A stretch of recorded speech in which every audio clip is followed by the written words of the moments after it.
Hello guys, അപ്പോൾ ഞാൻ റിസപ്ഷന് വേണ്ടി ഒരു സിമ്പിളായിട്ട് ഞാൻ റെഡിയാവുകയാണ്. അപ്പോൾ ഞാൻ സ്കിൻ കെയറും കാര്യങ്ങളൊക്കെ ചെയ്തു. സൺസ്ക്രീൻ, മോയ്സ്ചറൈസർ, സിറം ഒക്കെ ഇട്ടു. അതിനുശേഷം ഞാൻ ഐലൈനർ ഇടാണ്. അപ്പോൾ ഏകദേശം ഞാൻ റെഡിയായി. ഇപ്പം ഞാനൊരു ടോപ്പാണ് ഉള്ളത്, സിമ്പിൾ ടോപ്പാണ് ഇട്ടത്. അപ്പോൾ ഇത് ഞാൻ സുഡിയോന്ന് വാങ്ങിയതാണ്. ഞാൻ ഇതെല്ലാം ചെയ്ത് കഴിഞ്ഞിട്ട് ഞാൻ ലാസ്റ്റ് ഡ്രസ്സ് കാണിച്ചു തരും. അപ്പോൾ ഞാൻ സുഡിയോന്ന് വാങ്ങിയ ടോപ്പാണ്. ഇതിൻ്റെ ഡിഫറെൻറ്റ് കളേഴ്സ് ഞാൻ വാങ്ങിയിട്ടുണ്ടായിരുന്നു. ഞങ്ങൾക്ക് മൂന്നാൾക്കും വേണ്ടിയിട്ട് വാങ്ങിയതാണ്. ഞാൻ കണ്ണിൽ കുറച്ച് ഐലൈനർ ഇടാമെന്ന് വിചാരിച്ചു. അപ്പോൾ ഐലൈനർ ഇടുന്ന സമയം ഞാൻ അതിനാണ് ഏറ്റവും കൂടുതൽ സമയം എടുക്കുക. നല്ല വൃത്തിയിൽ എനിക്ക് ചെയ്യണം, അല്ലെങ്കിൽ എനിക്കൊരു സാറ്റിസ്ഫാക്ഷൻ ഉണ്ടാവില്ല. അപ്പോൾ ഞാൻ ഐലൈനർ ഇട്ടു, ദെൻ മസ്കാര ഇടുന്നു. മസ്കാര ഇട്ട് ഏകദേശം സുന്ദരിയായി. ദെൻ അതിന് ശേഷം ഞാൻ വിചാരിച്ചു ഹെയർ ഓപ്പൺ ആക്കി ഇടാമെന്ന്. അപ്പോൾ ഞാൻ അത് മുടിയൊക്കെ വാരി കുറച്ച് എന്താ പറയുക, ഒന്ന് മുടിയുള്ള പോലെ തോന്നാൻ വേണ്ടിയിട്ട് വാരി ദെൻ അതിന് ശേഷം ഞാൻ ഇടുന്നത് ഒരു സിമ്പിളായിട്ടുള്ള ഒരു വൈറ്റ് സ്റ്റോണിൻ്റെ ഒരു കാതിലാണ്. അപ്പോൾ എനിക്ക് കുറച്ച് സിമ്പിൾ ആവാനാണ് പൊതുവേ ഇഷ്ടം. ഒരു സിമ്പിൾ സ്റ്റഡാണ് ഞാൻ ഇട്ടത്. പിന്നെ അതുപോലെ തന്നെ ഞാനൊരു ബൂട്ട്സ് പോലത്തെ ഒരു ഷൂ വാങ്ങി.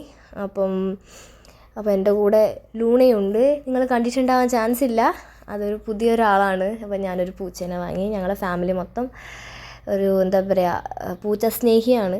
അപ്പം പൂച്ചേനെ വാങ്ങിയപ്പം പൂച്ച ഞാനിങ്ങനെ ബൂട്ട്സ് ഇട്ടുകൊണ്ടിരിക്കുമ്പോൾ സോക്സൊക്കെ ഇടുമ്പോൾ ഭയങ്കരമായിട്ട് ശ്രദ്ധിക്കുന്നുണ്ട്, എന്താ സാധനം എന്നറിയാത്തതുകൊണ്ട്. അപ്പം ഞാനങ്ങനെ സോക്സും ബൂട്ട്സൊക്കെ ഇടുന്നു. ഷൂസിൻ്റെ ലേസൊക്കെ ഇടുമ്പോൾ ഭയങ്കര ഡിസ്റ്റർബൻസാണ്. കാരണം ഇതിൻ്റെ ലേസ് ഇങ്ങനെ അനങ്ങുന്ന കാണുമ്പോൾ ഭയങ്കരമായിട്ട് ഇവന് എന്താ പറയുക, അതിൻ്റെ അടുത്തേക്ക് വന്ന് കടിക്കാനൊക്കെ തുടങ്ങും. അപ്പോൾ അതിന് ശേഷം ഞാൻ ബൂട്ട്സൊക്കെ ഇട്ടു. ദെൻ അതിന് ശേഷം ലൂണേനെ കുറച്ചൊന്ന് സ്നേഹിക്കാമെന്ന് വിചാരിച്ചു. ലൂണേൻ്റെ കഴുത്തിൽ ഞാനൊരു പാദസരത്തിൻ്റെ മണി കെട്ടി കൊടുത്തിട്ടുണ്ടായിരുന്നു. അപ്പം അതൊക്കെ കാണിച്ചു, കുറച്ച് സ്നേഹിച്ചു. ദെൻ അതിന് ശേഷം ഞങ്ങളിതാ റിസപ്ഷനിലെത്തി ഞങ്ങൾ കല്യാണ പെണ്ണിനെയും ചെക്കനെയും ഒക്കെ കണ്ട് ഞങ്ങൾ ഇറങ്ങിയിട്ട് ഇങ്ങനെ നിൽക്കുന്നായിരുന്നു.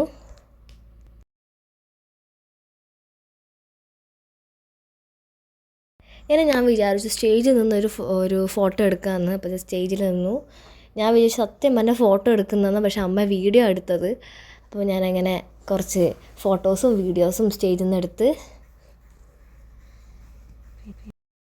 ഈ കല്യാണ റിസപ്ഷൻ എൻ്റെ ആൻറ്റിയും അതുപോലെ എൻ്റെ കസിൻസും എല്ലാവരും ഉണ്ടായിരുന്നു. അച്ഛൻ്റെ ഫാമിലിയിലെ കാര്യമാണ് ഞാൻ പറഞ്ഞത്.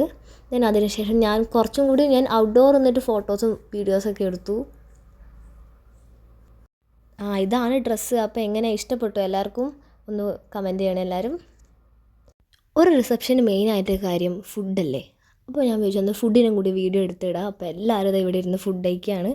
അപ്പോൾ വീഡിയോ ഇഷ്ടപ്പെട്ടെങ്കിൽ എല്ലാവരും ലൈക്ക് ചെയ്യുക. അതുപോലെ ബൈ.